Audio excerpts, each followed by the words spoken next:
Sentir que al fin todo encaja es una sensación extraña. Ese momento en que miras alrededor y dices en voz baja que lo lograste de verdad. Así me sentí yo, parada en la sala de mi apartamento nuevo, con las cajas aún sin abrir y olor a pintura fresca en el aire. Después de 6 años de trabajo y, sobre todo en los últimos 2, de vivir con el cinturón apretado, por fin podía decir que era dueña de mi propia casa.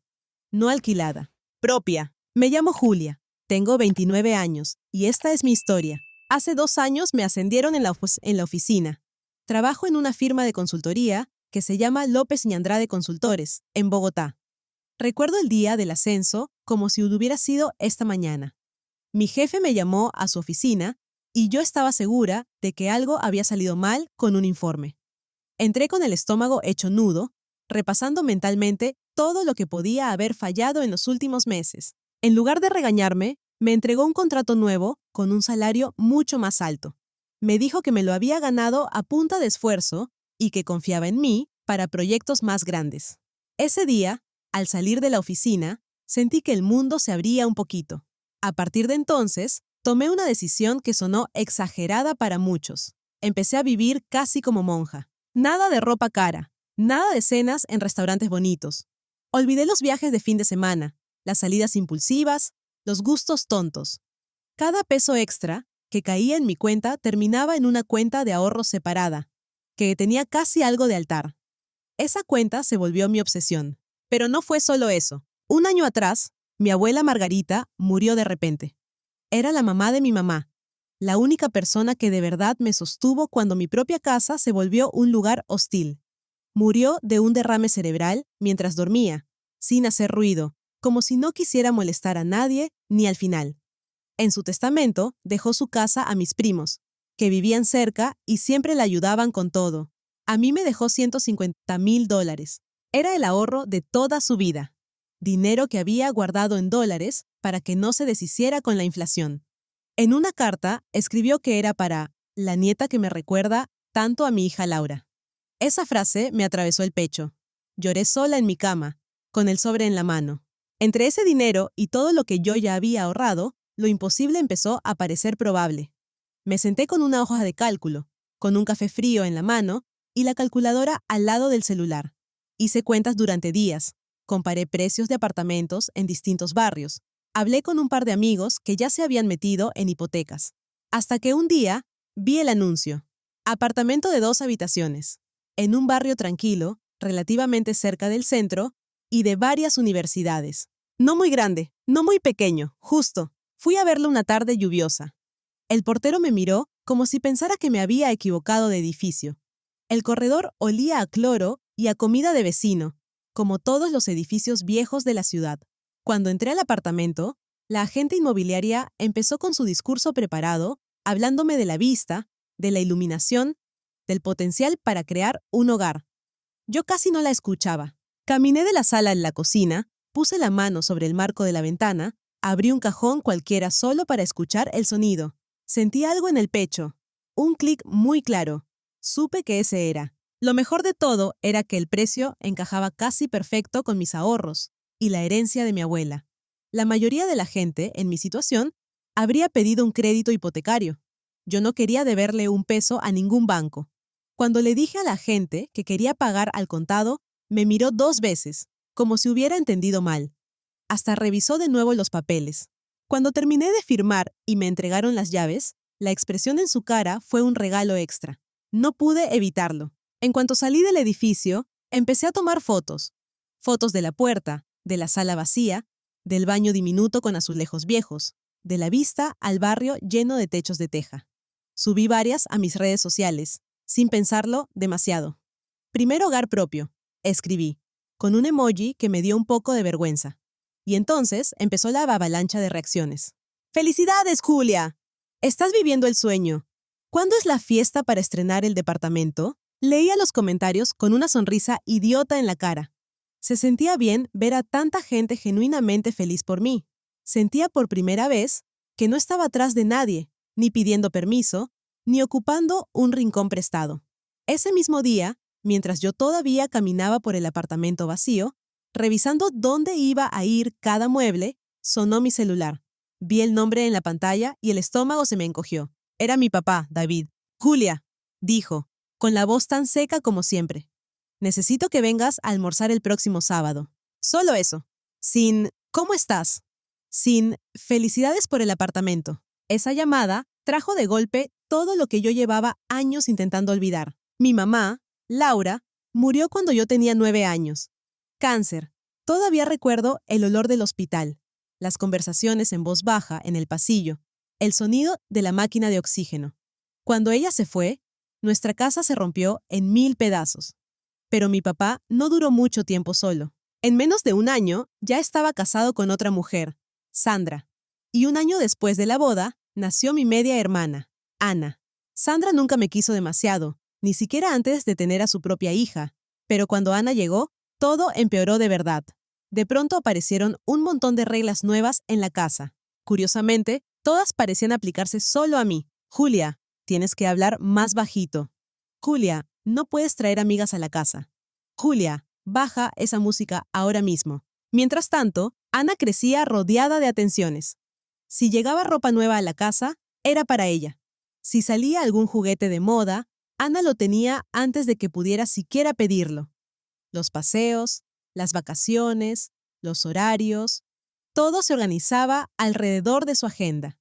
Yo empecé a sentirme como un fantasma en mi propia casa. Vivía allí, pero era como si no contara. Menos mal existía mi abuela Margarita. No sé si habría sobrevivido a esos años sin ella. A medida que las cosas se ponían más pesadas en la casa de mi papá, yo pasaba más tiempo en el apartamento de mi abuela. Vivía a unos 15-20 minutos en bicicleta, en un barrio viejo pero tranquilo. Su puerta siempre estaba abierta para mí. Literalmente. Yo llegaba, tocaba apenas, y ella gritaba desde la cocina. «Pasa, mija, estoy haciendo café». Su casa se volvió mi refugio. Mis primos, Javier, Emma y el pequeño Tomás, casi siempre estaban allí también. Eran hijos de mi tía Sara, la hermana de mi mamá.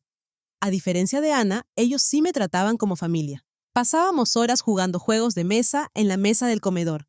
Veíamos películas viejas en la tele, con el volumen un poco alto. Nos tirábamos en el patio trasero a hablar de cualquier cosa mientras Margarita regaba las plantas. Allí nadie me decía que era demasiado ruidosa o demasiado algo. Solo era yo. Mientras tanto, en la casa de mi papá, todo se deterioraba. Ana se convirtió en una pesadilla. Escondía mis cosas justo antes de que yo las necesitara. Derramaba jugo, sin querer, encima de mis tareas. Empezó a esparcir chismes sobre mí en el colegio. Y de alguna forma, la culpa siempre era mía. «Julia, ¿por qué haces llorar a tu hermana?», preguntaba Sandra, cruzada de brazos. «Julia, deja de molestar a Ana». Sin siquiera escuché yo trataba de explicar que era al revés, que ella me estaba haciendo la vida imposible, pero mis palabras se estrellaban contra una pared hecha de preferencia, culpa y ceguera voluntaria. Empecé a guardar silencio. El día que llegó la carta de aceptación a la universidad fue, sin exagerar, uno de los días más felices de mi vida. No solo por la universidad en sí, aunque una beca parcial era un logro enorme en mi situación. Fue feliz porque significaba algo mucho más importante. Por fin podía irme, alejarme de esa casa donde siempre sobraba. La universidad quedaba en otra ciudad, a varias horas en bus desde Bogotá. No era el lugar más glamuroso del mundo, pero para mí era libertad. Mi abuela Margarita me ayudó a pagar todo lo que la beca no cubría. Libros, matrícula, un cuarto pequeño en una residencia estudiantil. Hizo números, vendió algunas cosas, apretó sus propios gastos. «Es tu oportunidad», me dijo. «No la dejes pasar». La universidad fue como respirar aire limpio después de años bajo el agua. Me concentré en mis estudios con una disciplina casi obsesiva. Llamaba a mi abuela por lo menos 2 veces por semana, contándole todo. Ella se reía, me aconsejaba, me preguntaba si estaba comiendo bien. De mi papá casi no sabía nada. Él llamaba muy poco. Cuando lo hacía, las conversaciones eran cortas, frías, superficiales. Tenía mucho trabajo y muchas cosas con Ana, su verdadera hija. Después de graduarme, tuve que volver a Bogotá. Conseguí una oferta de trabajo muy buena en López Andrade Consultores, y sería absurdo rechazarla. Supuse que, mientras encontraba dónde vivir, podría quedarme unas semanas con mi papá y Sandra. Era lo lógico.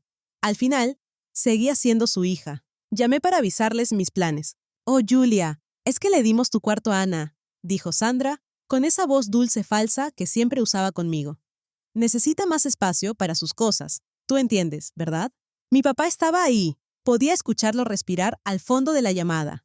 No dijo una sola palabra para defenderme. No una. Por suerte, Margarita volvió a abrirme la puerta sin hacer preguntas. Volví a instalarme en su casa, como cuando era adolescente. Al poco tiempo, con mi nuevo trabajo, logré ahorrar lo suficiente para alquilar un apartamentito pequeño. No era gran cosa, pero era mío. Por primera vez, tener la llave de una puerta me hacía sentir segura. Y entonces, hace un año, mi abuela murió. Fue rápido. Una madrugada, un derrame cerebral. Y se fue. Sin despedidas dramáticas, sin largas enfermedades. El entierro fue un golpe duro para todos. Pero para mí, fue como si alguien hubiera arrancado el último pilar que sostenía mi vida. Ella era mi familia. En su testamento, hizo algo que tenía todo el sentido del mundo. Le dejó la casa a mis primos, que vivían cerca y siempre la acompañaban. A mí me dejó $150,000, con aquella nota sobre lo mucho que le recordaba a su hija Laura. Ese dinero no cayó del cielo. Era el resultado de años de trabajo, sacrificio y cuidado. El último año fue muy silencioso. Mi papá y su familia perfecta casi no se comunicaron conmigo. Ni siquiera me invitaron a pasar Navidad en su casa. No puedo decir que me sorprendiera. La pasé con mi tía Sara, mis primos, comiendo tamales, buñuelos y natíala en la sala. Fue la mejor Navidad que había tenido en años. Y luego vino el apartamento nuevo, y las fotos en redes, y la llamada de mi papá. Ese sábado salí hacia su casa con un nudo en el estómago. Mientras más me acercaba al barrio donde vivían, más fuerte sentía la presión en el pecho. Miré el reloj. Eran las 11:57. Todavía llegaba temprano, pero prefería eso a darle a Sandra una excusa más para criticarme. Toqué el timbre y conté los segundos. Abrió mi papá. Su cara estaba seria, imposible de leer. «Pasa», dijo, haciéndose a un lado, sin abrazo, sin sonrisa. Los encontré a todos en la sala. Sandra sentada en su sillón preferido, con las piernas cruzadas, como una reina en su trono de cuero. Ana tirada en el sofá, mirando el celular y moviendo el dedo sin parar. Sandra apenas me saludó con un movimiento seco de cabeza. Ana ni siquiera levantó la vista. «Siéntate», dijo mi papá, señalando una silla sola frente a Ir. Me senté sintiendo que me estaban acomodando en una sala de interrogatorio. El silencio era tan espeso que se podía cortar. Mi papá carraspeó una vez, 2 veces, antes de hablar. «Ana se graduó del colegio», anunció, como si no supiera que yo ya lo había visto en redes. Se quedó mirándome, esperando algo. Lo lógico habría sido que la felicitara, supongo. El problema es que nunca me invitaron a la graduación, ni siquiera un mensaje. «Qué bien», dije por fin, con cuidado. «Me alegra. Se va a meter a la universidad», continuó él, sin recoger ni un poco de ironía. «En una universidad privada, aquí mismo en la ciudad». Asentí, todavía sin entender a dónde iba todo eso. ¿Quería que le comprara un regalo? ¿Que pusiera algo para la matrícula? No tenía idea. «Necesito un lugar donde vivir», siguió diciendo, mirando un punto sobre mi cabeza. «Algo cerca de la universidad». Sandra asentía a su lado como uno de esos muñecos de carro, con una sonrisa fría. «Y pues», mi papá se movió incómodo en el sofá, «tu apartamento sería perfecto». «Yo no estoy buscando compartir apartamento con nadie», dije despacio. Todavía trataba de procesar la idea. Pensé que querían que Ana se quedara un tiempo conmigo, que pagaran algo de arriendo. Una cosa incómoda, pero al menos discutible. «No estás entendiendo, Julia», dijo mi papá, por fin mirándome a los ojos. «No te estamos pidiendo que la dejes vivir contigo».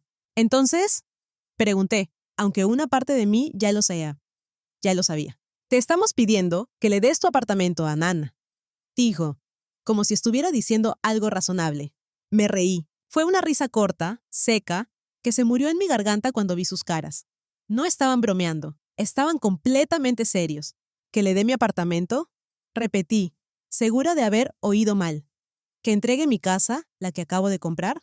Sí, dijo mi papá, con tono firme, de profesor cansado, explicando lo obvio a un alumno lento. Ana lo necesita más que tú. Tú estás sola, sin hijos, y ese lugar es grande para una sola persona. Me quedé mirándolos, intentando entender en qué realidad paralela esto tenía sentido. Mi apartamento. El lugar para el que había contado cada moneda durante años, el que había podido comprar gracias al sacrificio de mi abuela Margarita. Se lo merece más que tú, agregó Sandra, con veneno en la voz. Después de todo, ¿qué has hecho tú para merecer un lugar así? Vives sola en un apartamento de 2 habitaciones, mientras mi pobre Ana tiene que pensar en vivir en una residencia estudiantil. Me puse de pie tan rápido que la silla casi se cayó hacia atrás. ¿Están completamente locos?, pregunté, con la voz mucho más firme de lo que yo esperaba. No voy a regalar mi apartamento. No ahora ni nunca. Lo compré con mi dinero. La cara de mi papá se endureció. ¿Tu dinero?, repitió, alzando la ceja. Tu abuela te dio $150,000. Eso no es exactamente tu dinero. Algo se rompió dentro de mí en ese momento. Años de quedarme callada. Años de aguantar, de ser la más madura, de no armar escándalo para no empeorar las cosas.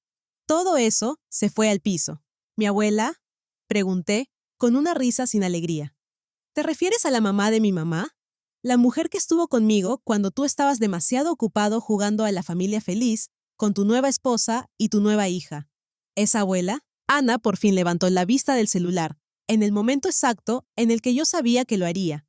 Sus rasgos se contrajeron en esa expresión que conocía tan bien, justo antes de sus lágrimas de cocodrilo. Eres una hermana horrible, gimió, como si la hubieran ensayado. Siempre has sido mala conmigo. Nunca me has querido. Estoy muy decepcionado de ti, Julia, dijo mi papá, con la voz dura. Esta no es la forma en la que te criamos. No me criaste, exploté. Te fuiste el día que murió mi mamá. Desde que Sandra se mudó, yo dejé de existir para ti. No te atrevas a hablar de cómo me criaste. Tomé mi bolso y caminé hacia la puerta, con las manos temblando. Detrás de mí, podía escuchar los sollozos exagerados de Ana, las palabras suaves de Sandra, consolándola, y a mi papá, llamando mi nombre. No me detuve.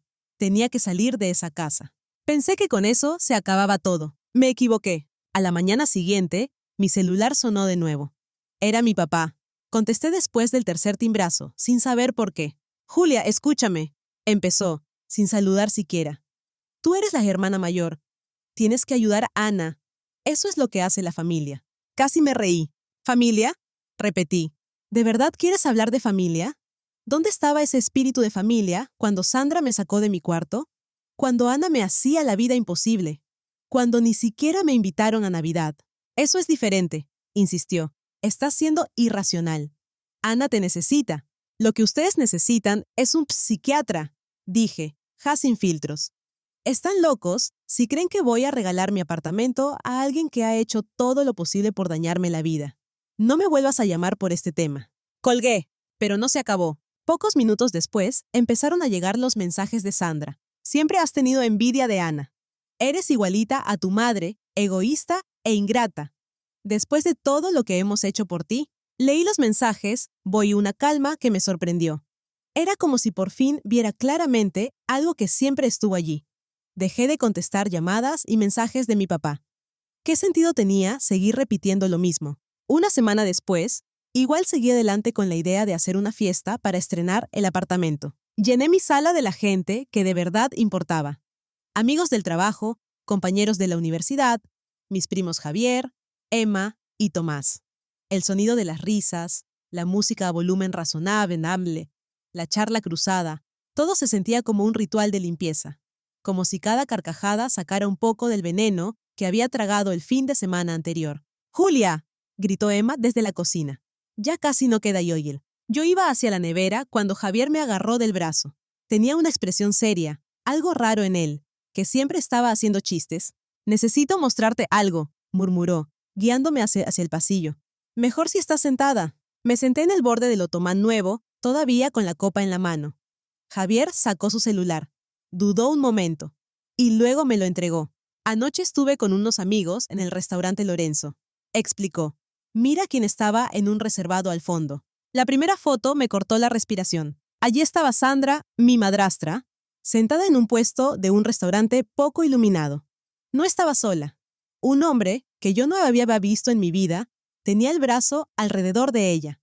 En la foto se estaban besando. No un beso rápido de saludo, un beso de pareja. En las fotos siguientes, Sandra se reía con la mano sobre el pecho del hombre.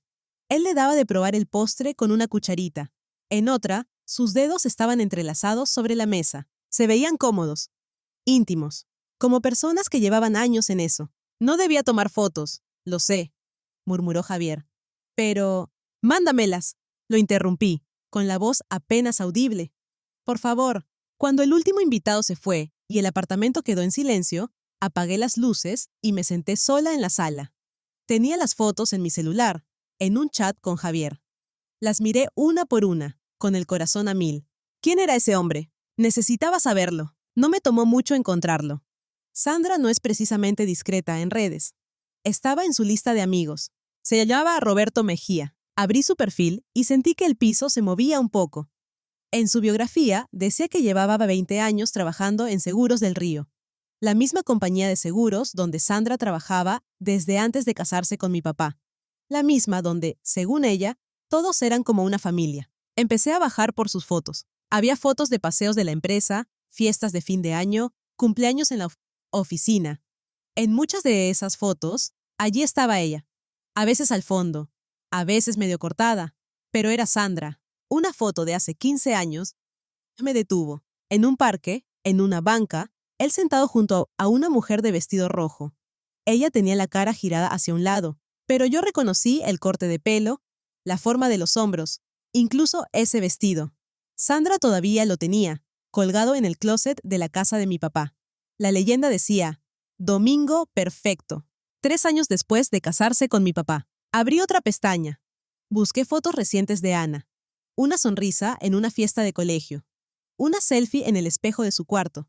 La miré con más atención que nunca. Luego miré de nuevo la cara de Roberto en mi pantalla. Esos ojos. Esa nariz. La forma en que la comisura de la boca se levantaba un poco, incluso cuando no sonreía del todo. Puse las 2 fotos lado a lado. La semejanza era brutal. Ana no se parecía en nada a mi papá. Nunca lo había notado de verdad. Pero era casi una copia de Roberto Mejía. Durante 2 días caminé por el mundo como en una nube. Iba a la oficina, contestaba correos, hacía lo que tenía que hacer. Pero en mi cabeza, las fotos, los años, los gestos, se acomodaban en un rompecabezas siniestro. Me daban náuseas. 20 años de engaño. Y mi papá, ciego. Cuando volvió a aparecer su nombre en la pantalla del celular, estuve a punto de no contestar. Algo dentro de mí, sin embargo, dijo que sí. Tenemos que hablar en serio, dijo con esa voz de autoridad que siempre usaba cuando se acordaba de que era mi padre. Ven a la casa ahora. Pensé en decirle todo ahí mismo, en soltar la bomba por teléfono, en decirle que Sandra llevaba 2 décadas acostándose con otro hombre y que Ana no era su hija. Un instinto extraño me detuvo. Estaré allá en 20 minutos, dije. Esta vez solo estaban él y Sandra en la sala. Ana no se veía por ninguna parte. Me senté en la misma silla de la vez anterior. Siéntate, Julia, ordenó mi papá. Obedecí. No perdió tiempo con saludos. Tu comportamiento ha sido muy decepcionante. Empezó, caminando de un lado a otro frente a la chimenea apagada. Ese egoísmo, esa negativa a ayudar a tu hermana, tienen que terminar. Miré a Sandra, que asentía con entusiasmo, con una media sonrisa que ya me provocaba asco. La audacia de esa mujer era impresionante. He tomado una decisión, continuó mi papá, clavándome la mirada. O le cedes el apartamento a Ana, o te saco de mi testamento. Sin herencia, sin nada. Toda la parte que te correspondería pasará a Ana. Mi hija de verdad. La que sí entiende lo que es la familia. Sandra sonrió abiertamente, triunfante. De verdad creían que me tenían contra la pared. Respiré hondo, dejando que mi cara mostrara exactamente lo que ellos querían ver. Choque. Dolor. Necesito pensarlo. Susurré, dejándome ver pequeña, derrotada. La sonrisa de Sandra se hizo aún más grande. Buena chica, dijo mi papá, condescendiente. Tómate tu tiempo para pensar en lo que realmente importa. ¿Puedo usar el baño primero? Pregunté, bajando la voz. Él hizo un gesto con la mano, como quien se quita una mosca de encima. Subí las escaleras despacio, sintiendo sus ojos en mi espalda. Pero no fui al baño. Me metí en el cuarto de Ana, mi antiguo cuarto. Todo era rosa y perfecto. Las paredes llenas de fotos, luces, recuerdos de viajes. Sobre la peinadora estaba su cepillo, lleno de mechones de su pelo largo y oscuro. Saqué de mi bolso una bolsita plástica pequeña, de esas con cierre. Mis manos temblaban un poco. Tomé varios cabellos con cuidado y los guardé. Salí sin hacer ruido y entré al cuarto de mi papá. Su peine estaba en el mismo lugar de siempre, sobre la cómoda al lado de la foto de boda con Sandra. La ironía casi me hizo reír. Guardé algunos cabellos de él en otra bolsita. Esa misma noche busqué laboratorios en internet. Necesitaba uno que hiciera pruebas de paternidad con validez legal, que se pudiera usar en un juicio de divorcio si todo llegaba hasta allá. El costo para un resultado rápido era casi $2,000. Era casi el equivalente a un mes de sueldo. Quizás a 2. Los pagué sin dudar. A la mañana siguiente, fui al laboratorio con mis 2 bolsitas, bien rotuladas. El técnico me explicó el proceso con calma, como si yo fuera a romperme en cualquier momento. Firmé papeles, dejé mis datos, escuché una explicación sobre porcentajes de certeza. Prometieron tener resultados en unas semanas. Cuando el sobre blanco llegó, mis manos temblaban. Sabía lo que iba a decir, pero una parte de mí todavía se aferraba al mínimo espacio de duda. Lo abrí con cuidado. El lenguaje era frío, clínico. El presunto padre queda excluido como padre biológico de la niña analizada. La probabilidad de paternidad es del 0%. En ese momento, como si lo hubieran ensayado, sonó mi celular. Era Sandra. Estamos cansados de esperar. Soltó, sin saludo. Tu padre y yo necesitamos tu decisión sobre el apartamento esta semana. Si no, olvídate de la herencia. Mantuve la voz firme, calmada. He estado pensando en todo, dije. Iré a cenar el sábado. Podemos hablarlo en persona. El sábado en la noche volví a esa casa. La prueba de ADN estaba doblada en mi bolso, guardada en el mismo sobre. Esta vez, el nudo en el estómago no era ansiedad, era anticipación. Estaban todos en la sala. Sandra casi brillaba de lo feliz que se veía. Ana estaba tirada en el sofá, revisando sus uñas con una sonrisita. Mi papá se apoyaba en la chimenea, con una postura de juez a punto de dictar sentencia. «Por fin», murmuró Ana, al verme. «Te tomaste tu tiempo para entender». Mi papá dio un paso hacia mí y me puso la mano en el hombro. «Me alegra que hayas cambiado de opinión, Julia», dijo. «Esto es lo que hace la familia. Se ayudan». Me solté de su mano. «No he cambiado de opinión», respondí. «No voy a entregar mi apartamento. Ni ahora ni nunca. Eres una malcriada egoísta», gritó él, poniéndose rojo. «Se acabó. Estás fuera de mi testamento. Todo irá para Ana, mi verdadera hija, la que sí entiende lo que es la lealtad familiar». No pude contenerme. Me reí. La risa rebotó en las paredes de la sala. Los 3 me miraron como si me hubiera vuelto loca. «¿Tu verdadera hija?», repetí, calmada. «Qué interesante que uses esas palabras». Metí la mano en mi bolso y saqué el sobre blanco. «Tengo algo que necesitas leer», dije, extendiéndoselo. Me lo arrancó de la mano con gesto brusco. Sacó las hojas con movimientos rápidos, molestos. «Léelo en voz alta», le pedí, sin levantar el tono. Empezó a leer. «Informe de prueba de relación de ADN», murmuró, seguro, sin entender aún. De pronto, su cara empezó a cambiar. El color se le fue de la piel. Las manos le temblaron. Sandra hizo un sonido raro, como si le hubieran dado un puño en el estómago. Esto es una mentira», gritó de pronto. «Ella falsificó esos documentos. Está tratando de ponerte en contra de nosotras». «Tengo más pruebas», dije despacio. Saqué mi celular, mientras Sandra seguía hablando de falsificaciones y montajes. Abrí las fotos que Javier me había enviado. Se las puse delante, a una distancia donde todos pudieran ver. El cuarto se quedó en silencio. Allí estaba Sandra, besándose con Roberto Mejía en el restaurante Lorenzo. La fecha de la foto era de la semana anterior. Sandra se dejó caer en el sofá, como si le hubieran cortado las piernas. La máscara de superioridad que había tenido todos esos años se le cayó en segundos. «David, puedo explicarlo», sollozó. «No es lo que parece». «¿Explicar qué?», rugió mi papá, con una voz que yo nunca le había escuchado. «¿Cuánto tiempo?». «20 años», susurró ella, con las lágrimas corriéndole por la cara. «Es mi colega en Seguros del Río. Ana es hija de Roberto». El silencio que siguió fue absoluto. Pude ver cómo se derrumbaba el mundo de mi papá en tiempo real. 20 años de mentiras cayendo una encima de otra. Sin decir una sola palabra más, recogí mi bolso. Caminé hacia la puerta.